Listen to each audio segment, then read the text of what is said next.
welcome back. So today's video is going to be a get ready with me video, and this is pretty much what I do every single day when I get ready, no matter if I'm going out somewhere or if I'm filming a video like I was this day. But I always start with taking my shower and brushing my teeth before I get into the makeup part, so I just wanted to show this to you guys real quick as well. So in the shower I use this face wash that I actually got at the Dollar General, and it works amazing. And I also got the face mask that comes with it, but I didn't use that this day. But the face wash is great. I use that in the shower with a wash rag to wash my face. I also use a wash rag to wash, like, my lady areas and sensitive parts of my body.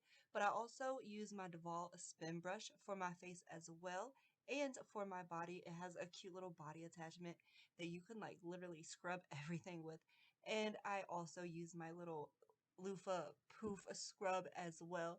So once again, here is the face wash that I use, and I always use it with a wash rag just to make sure that I'm not being too rough on my skin. So after we get in the shower and brush our teeth is when the good magic happens. The makeup is always the best part, so that's what we're going to get to next.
So this is pretty much the makeup look that we got for today.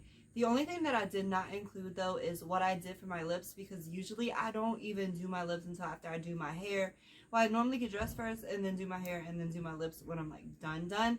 So that's the one thing that I did not include on camera, but I will still go ahead and show you guys everything that I use for my lips. Before we get too far into that though, let me go ahead and throw a disclaimer out there. Let me apologize. Y'all know I film with my window open, so there's going to be a lot of like background noises that you guys may hear throughout this little clip. And also my daughter just walked in here, so you're going to hear her talking and her little video that she's playing in the background. But hopefully it won't be too distracting for you guys. But for my lips, I used a combo of like a whole bunch of things. So let me show you guys what I did first. Say hi, Bill. You wanna be in there? Say hi. Put your hand over here. Over this way. Over this way. There you go. Wait. Say hi. First thing that I use is I always use NYX lip liners. So the first thing that I always use NYX lip liners. So I used this one here. And this one was in shade Natural. So that's why it just looks very nude. And then after I lined my lips with that and went ahead and filled it in, I went ahead and did another outline around the edge and filled in just the corners of my lips with this. It might be upside down, y'all. I'm not. Oh, no, we got it right. We got it right. This is the one that I used on the outside and to fill it in. And this is in Club Hopper. And then I went ahead and put this all over my lip except for the outside where the darker color was. I did not mess with that, but I just filled in the inside with this. This, I'm not sure exactly what it is. I found this on a clearance thing in Walmart forever ago. So yeah, but it's just this. And then over that gloss, I just added a little bit of color back into it. With this here, I just put a little dab on the top and bottom lips. This is in shade Silk Indulgence. So with all of that being said, you guys, I hope that you enjoyed this little quick get ready with me video. Now we are on to film the video that I was originally going to film. Now that we have the whole look together, I wasn't sure what we were going with today, but I just did my makeup. This is pretty much basically like my normal everyday makeup look. Pretty much really like this is everything that I do for most days or if I'm going out somewhere. So it was just easy for this to be the look that I came up with for today because I do it all the time and I know it works. I really hope you guys enjoyed this little quick get ready with me for my everyday kind of makeup look. If you did, and if you want to see more get ready with me videos, make sure to leave this video a thumbs up. Also, go ahead and leave me your comments down below until my next video. And also, if you haven't done it already, please make sure you hit that subscribe button. I don't want you to miss out on anything that I upload. I have all types of content and it comes randomly and I really do not want you to miss out. So go ahead and hit that subscribe button. I'll see you guys in the next video. Bye guys.